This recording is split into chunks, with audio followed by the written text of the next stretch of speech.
You're listening to the Anesthesia Patient Safety Podcast, the official podcast of the Anesthesia Patient Safety Foundation.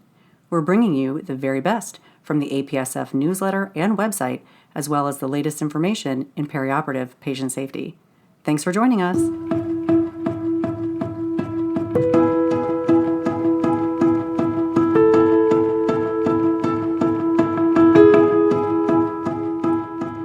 Hello, and welcome back to the Anesthesia Patient Safety Podcast. My name is Alli Bechtel, and I'm your host. Thank you for joining us for another show. Last week, we talked about management options for postoperative nausea and vomiting. This is an important patient safety consideration that is related to a couple of APSF priorities, including perioperative brain health and medication safety, and we are continuing the conversation today. Before we dive into the episode today, we'd like to recognize Massimo, a major corporate supporter of APSF. Massimo has generously provided unrestricted support to further our vision that no one shall be harmed by anesthesia care. Thank you, Massimo. We wouldn't be able to do all that we do without you. Let's return to our featured article from the February 2023 APSF newsletter, Dopamine Antagonist Antiemetics in PONV Management, Entering a New Era by Connie Chung and Joseph Skolkoll. To follow along with us, head over to apsf.org and click on the newsletter heading. First one down is the current issue. From here, scroll down until you get to our featured article today. I will include a link in the show notes as well. Last week, we talked about the newest approved medication for PONV management. In 2020, the FDA approved amisulpride for the prevention and treatment of PONV, and it is the only approved agent for rescue treatment after failed prophylaxis. We also reviewed the 3 subclasses of dopamine D2 antagonists and the most common medications in these classes, including number 1, substituted benzamides, including amisulpride and metoclopramide. Number 2, butyraphonones, including droperidol and haloperidol. And number 3, phenothiazines, including prochlorperazine and promethazine. Check out Table 1 in the article, which includes the subclasses, the prototypical agent, the key pharmacologic properties, important side effects, and noteworthy considerations. This is a good, quick reference for the D2 subclasses of antiemetics. And if you haven't listened to episode number 141 yet, make sure that you check it out for a review of adverse side effects and safety considerations related to D2 antagonists for PONV management. Let's take a step back from the treatment of PONV to talk about postoperative nausea and vomiting in general. Postoperative nausea and vomiting, or PONV, is an important consideration for anesthesia patient safety that may have a big impact on prolonged post-anesthesia care unit length of stay, unanticipated hospital admissions, and increased healthcare costs. Recently, in 2020, the 4th Consensus Guidelines for the Management of PONV was published, which outlines identification of high-risk patients, managing baseline PONV risks, choices for prophylaxis, and rescue treatments for post-op nausea and vomiting. The authors highlight 2 important considerations from the guidelines. First, prevention of PONV must be a critical component of anesthesia care, and patients with even just 1 or 2 risk factors for PONV should receive multimodal PONV prophylaxis. Let's take a quick commercial break to review the risk factors for PONV from the 4th Consensus Guidelines, which includes the following: female sex, history of PONV or motion sickness, non-smoking, younger age, general versus regional anesthesia, use of volatile anesthetics and nitrous oxide, postoperative opioids, duration of anesthesia, and type of surgery, including cholecystectomy, laparoscopic, and gynecological procedures. There is conflicting evidence for the following factors and the impact on PONV: ASA physical status, menstrual cycle, level of anesthesiologist experience, and perioperative fasting. Here are some factors that have been either disproven or shown to be of little clinical relevance: BMI, anxiety, presence of a nasogastric tube, history of migraines, and use of supplemental oxygen. And now, back to the APSF article for the second point highlighted by the authors. Post-op nausea and vomiting treatment should include the use of an antiemetic medication from a different pharmacological class than the initial prophylactic medication. That's right, there is no benefit of redosing ondansetron, even though this is a common practice. Before we get to the exciting conclusion of the APSF article, let's review the fourth consensus guidelines a little bit more. I will include a citation in the show notes as well. Table 3 provides a plan to decrease the baseline risk for PONV, which includes the following steps: avoidance of general anesthesia by using regional anesthesia, use of propofol for induction and maintenance of anesthesia, avoidance of nitrous oxide in surgeries that are longer than 1 hour, avoidance of the use of volatile anesthetics, multimodal analgesia with a goal to minimize intraoperative and postoperative opioid administration, providing adequate hydration, and use of Sugammadex rather than neostigmine for reversal of neuromuscular blockade. Table 4 in the consensus statement provides a list of antiemetic medications with the dose and timing for adults. We are going to review a few of these now. Amisulpride, 5 mg given at induction. Dexamethasone, 4 to 8 mg IV given at induction. Droperidol, 0.625 mg IV given at the end of surgery. Haloperidol, 0.5 to less than 2 mg IM or IV. Metoclopramide, 10 mg. Ondansetron, 4 mg IV given at the end of surgery. Promethazine, 6.25 mg.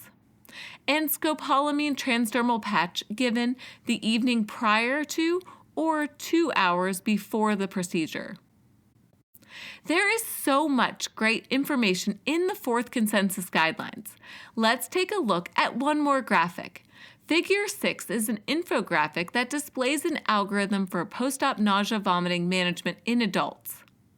Step 1 is identifying risk factors.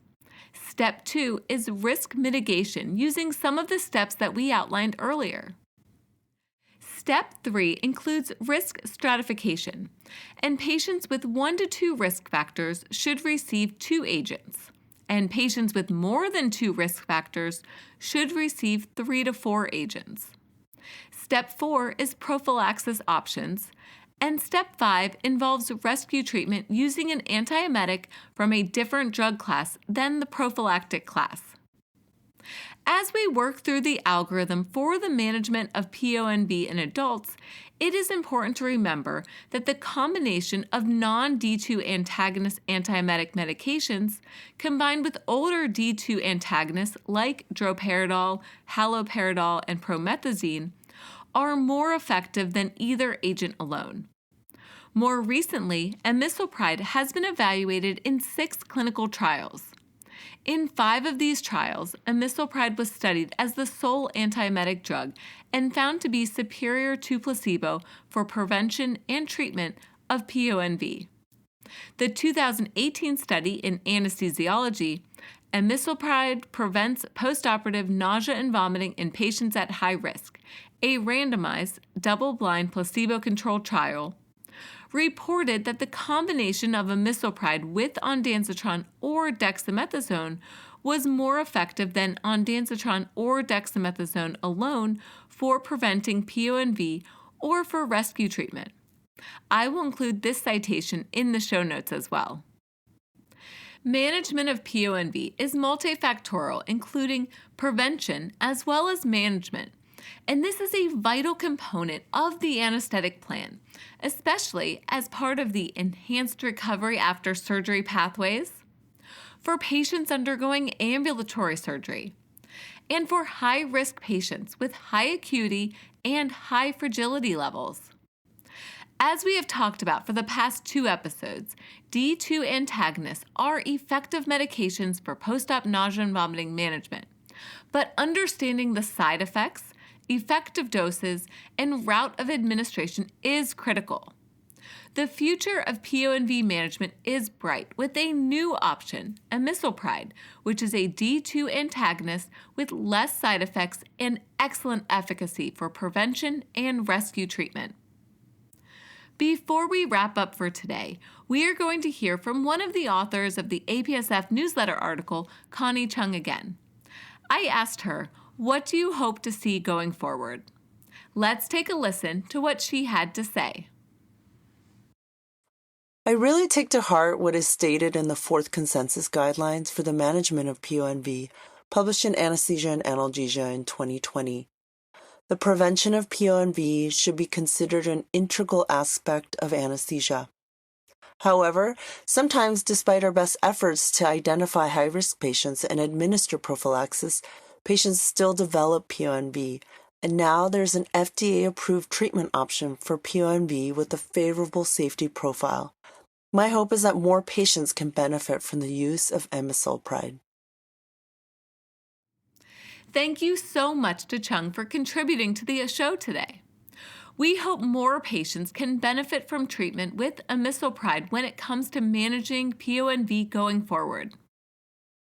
We will be on the lookout for future studies and a cost-benefit analysis related to this newer medication. Do you have amisulpride at your institution? Have you used it for the management of PONV? Let us know by tagging us on Twitter at APSF.org using the hashtag APSFpodcast. We made it to the end of the article, but we also need to address a threat to anesthesia patient safety for our pediatric patients. That's right, the management of PONV in children is so important. If we look at the 4th consensus statement, there are several considerations. First, reducing baseline PONV risk may include the use of TIVA, liberal fluid therapy, and opioid-sparing techniques. There is some evidence that IV lidocaine, IV acetaminophen, and alpha-2 agonists as part of a multimodal anesthetic plan may help to decrease rates of PONV. Post-op nausea vomiting prophylaxis in children may include administration of the following medications: aprepitant, 3 milligrams per kilogram up to 125 milligrams, dexamethasone, 150 mics per kilogram up to 5 milligrams, droperidol, 10 to 15 mics per kilogram up to 1.25 milligrams, and ondansetron, 50 to 100 mics per kilogram up to 4 milligrams. Looking a little closer at the 4th Consensus Guidelines, the authors report that when the risk for PONV is very low and the surgery is less than 30 minutes long, PONV prophylaxis may not need to be administered. For longer surgeries or patients at high risk, prophylaxis with a combination of medications is recommended. What is your preferred PONV prophylaxis combo for pediatric patients? The strongest evidence supports administration of dexamethasone plus ondansetron for prophylaxis. If you have any questions or comments from today's show, please email us at podcast@apsf.org. Please keep in mind that the information in this show is provided for informational purposes only and does not constitute medical or legal advice. We hope that you will visit apsf.org for detailed information and check out the show notes for links to all the topics we discussed today. We'll be back next week with more from the February 2023 APSF newsletter. Until then, we have some exciting news from the Ariadne Labs. Do you use checklists during OR crisis management? Have you modified an original OR crisis checklist or developed your own for specific emergencies? Well, Ariadne Labs is making updates to the operating room crisis checklist, and they want to hear from you. The goals for their newest update include the following: review and update the existing 12 critical event checklists to reflect best practice, expand the compendium with checklists for 5 additional often requested events: myocardial ischemia, obstetric hemorrhage, local anesthetic systemic toxicity, delayed emergence, and transfusion reaction. Produce a mobile device-friendly version of the checklist, preserving the key design features of the original documents in both digital and print versions. And provide editing tools for local customization. This is so exciting. Healthcare professionals who are passionate about anesthesia patient safety may be able to contribute to this project in several ways. Here are the asks. If you have modified an original crisis checklist or emergency manual in a significant way, please send us a copy and tell us what you've changed and why to guide the design of the customization tool. If you've already created your own checklist for any of the 5 new topics, please share them with us. Your choices about their content and design are valuable. If you feel you're able to join Ariadne editorial review panel for this project as an expert reviewer of one or more of the existing or new checklists, then please let us know. Feel free to pass along this invitation to any colleagues that you think might be interested and have the expertise.